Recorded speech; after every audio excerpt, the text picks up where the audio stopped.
प्राचीन काल में वीरपुर नाम का एक नगर था। वहां के राजा थे वीरभद्र।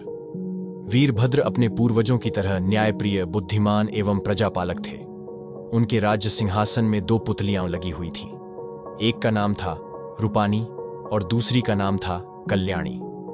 रूपानी राजा से हमेशा सौंदर्य का बखान करती और कल्याणी प्रजा के हित की बात राजा को बताया करती थी। दोनों पुतलियों की आपस में बिल्कुल नहीं पटती, निभती थी। वे एक दूसरे की काट में लगी रहती थीं।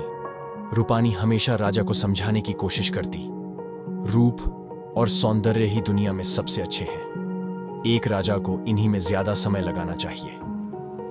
कल्याणी गुणों का बखान करती, वह गुणों को रूप से श्रेष्ठ बतलाती। राजा दोनों की बातें सुनकर निर्णय अपनी बुद्धि और विवेक से लिया करते थे।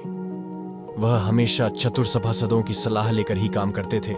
कुछ समय बाद वीरभद्र बहुत बीमार पड़े। अपना आखिरी समय जान उन्होंने अपने बेटे छविप्रिय को बुलाकर कहा, बेटा, यह मेरा आखिरी समय है। अब सिंहासन पर तुम्हें बैठना है। तुम्हें एक जरूरी बात बता रहा हूं। तुम इन दोनों पुतलियों में से कभी किसी का अनादर मत करना। इन दोनों में हमेशा संतुलन बनाए रखना। कुछ दिन बाद राजा वीरभद्र स्वर्ग सिधार गए। वीरभद्र के राज सिंहासन पर छविप्रिय आसीन हुए। वह बड्ढेदेह ही निरंकुश और विलासी थे। हमेशा राग रंग में डूबे रहते थे। काफी दिनों बाद छविप्रिय पहली बार राज दरबार में आए। वह सिंहासन पर बैठे तो कल्याणी बोली, राजन, आप बहुत अधिक विलासी होते जा रहे हैं। राग रंग और नृत्य संगीत से ही राजकार्य नहीं चलता। आप अपने चतुर सभासदों की भी सलाह नहीं मान रहे हैं। गुणों का सम्मान करना सीखिए। अपने पिता की बातें याद रखें। राजा को उसकी यह बात अच्छी न लगी। वह कुछ बोलना चाहते थे, तभी रूपानी बोल पड्डदेही, राजन, आप कल्याणी की बातों में ना आइए। यह हमेशा गुणों का ही बखान करती रहती है। इसे यह नहीं मालूम कि सौंदर्य का जीवन में कितना महत्व है। सुंदर चीजें ही तो आनंद और सुख प्रदान करती हैं। बिना इसके जीवन नीरस हो जाता है। राजा बोला, तुम ठीक कहती हो। सौंदर्य के बिना जीवन बिल्कुल उजाड़ा लगता है। मैं राजमहल को सुंदर ढंग से सजाऊंगा। रजवाटिका के कंटीले पौधों को उखाड़ दाज सुंदर सुंदर पौधे लगवाऊंगा। कुछ दिनों बाद जब राजा फिर दरबार में आए तो दरबार की रौनक ही बदल गई थी। बद्धे खुश थे राजा। वह ज्यों ही सिंहासन पर बैठे, कल्याणी बोली, राजन, आपका एक ओर का झुकाव ठीक नहीं। सौंदर्य के साथ साथ गुणों का भी सम्मान होना चाहिए, वरना राज्य पर विपत्ति घिर आएगी। कल्याणी की बात राजा को फिर अच्छी न लगी। वह कुछ जवाब देता, उसके पहले ही राजवैद्य बोल पड़े, हाँ राजन, कल्याणी ठीक कहती है। आप उसकी बातों पर भी विचार कीजिए। राजा ने गुस्से में कहा, तुमसे कौन सलाह मांग रहा है? बीच में बोलकर तुमने भारी अपराध किया है। तुम्हें देश निकाला दिया जाता है। राजा के हुक्म पर सिपाहियों ने राजवैद्य को देश की सीमा से बाहर कर दिया। संयोग की बात, दूसरे ही दिन राजा वाटिका में टहलते हुए राजकुमार को एक सांप ने डस लिया। बहुत उपचार हुआ, किंतु उसे कोई बचा न सका। पुत्र शोक से दुखी राजा दरबार में पहुंचे। सिंहासन पर बैठना चाहा, तभी कल्याणी बोली, राजन, देख लिया मेरी बात न मानने का परिणाम।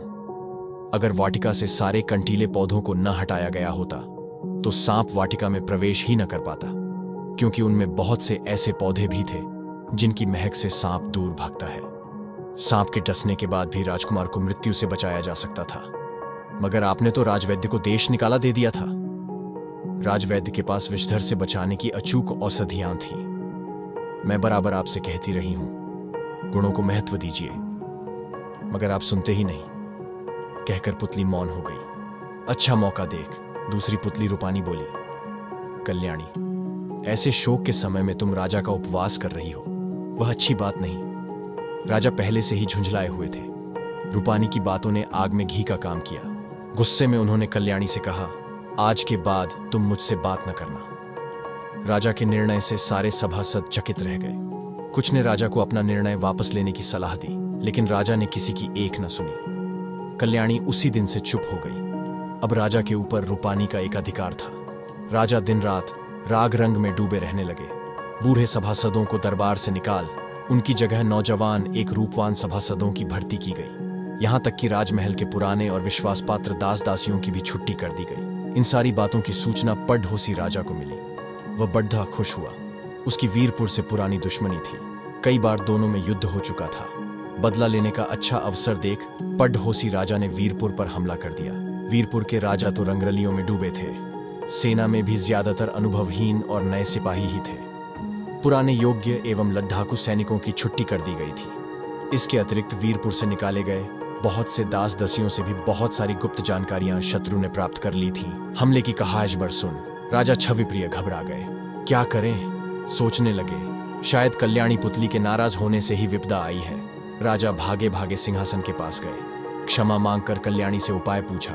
पुतली बोली, राजन, राग रंग में डूबे राजा का यही हाल होता है। अब भी भला चाहो तो अपने पुराने सभासदों, अनुभवी मंत्रियों और भूतपूर्व सेनापति से सलाह लो। मेरी मानो, आधी रात होने पर शत्रु पर जोरदार हमला करो। शत्रु आपसे कम ताकतवर है, साहस से काम लो। राजा ने वही किया। रात में अचानक हमले से शत्रु घबरा गए। सेना के पैर उखड़ डाच गए। इस तरह आई विपत्ति टल गई। अब राजा की समझ में आ गया कि अनुभवी सभासदों से सलाह लेना क्यों जरूरी है।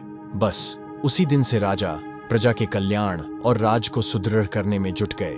पुतलियों अब भी उनसे अपनी बातें कहती, मगर राजा उनकी बातें सुनकर अब अपने विवेक से काम लेते थे। फाइनली आप इस कहानी के अंत तक पहुंच चुके हैं। बहुत ही कम लोग होते हैं जो अपना इंपॉर्टेंट टाइम सही जगह इन्वेस्ट करते हैं। अगर आपने यहां इन्वेस्ट किया है तो आप यहां से जरूर कुछ न कुछ लेके ही जाएंगे।